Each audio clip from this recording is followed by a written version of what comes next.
മധുരാവിലേക്ക് പോയതുകൊണ്ട് എല്ലാ ഗോപികമാർക്കും ഒരു വികാരം മാത്രമേ മനസ്സിൽ വരുന്നതാണ് കൃഷ്ണ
ദൂരെയുള്ള ഒരു പ്രിയതമയാണ് അതുകൊണ്ട് അവർ മാത്രമാണ് അമ്പാടിയിൽ താമസിക്കുന്ന ഗോപികമാർക്ക് കൃഷ്ണനെ അല്ലാതെ മറ്റൊന്നും പഠിക്കാനേ കഴിയുന്നില്ല. അവിടെ എന്ത് കണ്ടാലും ആരും ഓർമ്മ വരും. മയിൽപ്പീലി കണ്ടാൽ കൃഷ്ണനെ ഓർമ്മ വരും, പശുവിനെ കണ്ടാൽ കൃഷ്ണനെ ഓർമ്മ വരും. ഇനി എന്തെങ്കിലും ഭഗവാൻ ധരിച്ച ആഭരണങ്ങളൊക്കെ ഉണ്ട്, അത് കാണുമ്പോൾ ഭഗവാനെ ഓർമ്മ വരും. ഭഗവാനെ അവിടെ കെട്ടിയിട്ട വിരലുണ്ട്, ആ വിരല് കാണുമ്പോൾ ആരെ ഓർമ്മ വരും? കൃഷ്ണനെ ഓർമ്മ വരും. ഇങ്ങനെ അമ്പാടിയിലുള്ളിൽ എവിടെ ഇരുന്നാലും ഗോപികമാർക്ക് ആരെ ഓർമ്മ വരിക? കൃഷ്ണനെ ഓർമ്മ വരും. ഇനി പുറത്തേക്ക് പോയാലോ ഗോവർദ്ധന പർവ്വതം കാണുമ്പോൾ ഭഗവാനെ ഓർമ്മ വരില്ലേ? കാരണം ഗോവർദ്ധന പർവ്വതം ഭഗവാൻ 7 ദിവസം കുടയായി പിടിച്ച് വലിയൊരു മഴയിൽ നിന്ന് അമ്പാടിയെ രക്ഷിച്ചിട്ടുണ്ട്. അപ്പൊ ഗോവർദ്ധന പർവ്വതം കാണുമ്പോഴും ആരെയാണ് ഓർമ്മ ഉണ്ടാവുക? കൃഷ്ണന്റെ ഓർമ്മ ഉണ്ടാവും.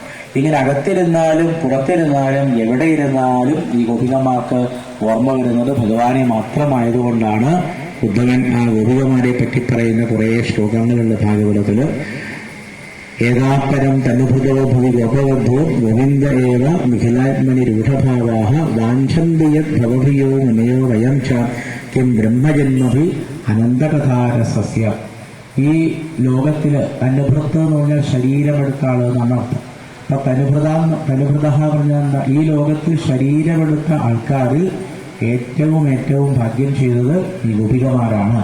കാരണം അവർക്ക് ഗോവിന്ദ ഏവ നിഖിലാത്മനി രൂഢഭാവാഹ, നിഖിലാത്മാവായിരിക്കുന്ന ഗോവിന്ദമൂർത്തിയിൽ അവർക്ക് ഉറച്ച ഭക്തിഭാവം ഉണ്ടായിരുന്നു. സാധാരണ മുനിമാര് മറ്റുള്ളവരൊക്കെ അങ്ങനെ ആഗ്രഹിക്കാറേയുള്ളതാണ് ശ്ലോകത്തിൽ പറയാം. നിങ്ങൾക്ക് എപ്പോഴും ഭഗവാന്റെ പാദത്തിൽ ഉറച്ച ഭക്തിഭാവം ഉണ്ടാവണമെന്ന് ആഗ്രഹിക്കുകയല്ലാതെ അവർക്കതൊന്നും സാധിക്കാറില്ല. അവർക്ക് പോലും സാധിക്കാത്ത ഒരു വലിയ കാര്യമാണ് അവർക്ക് സാധിച്ചത്, അമ്പാടിയിലെ ഗോപികമാർക്ക് സാധിച്ചത്. അതുകൊണ്ടാണ് ഓരോരോ ഗോപികയുടെയും പാദത്തിൽ നിന്ന് വീഴുന്ന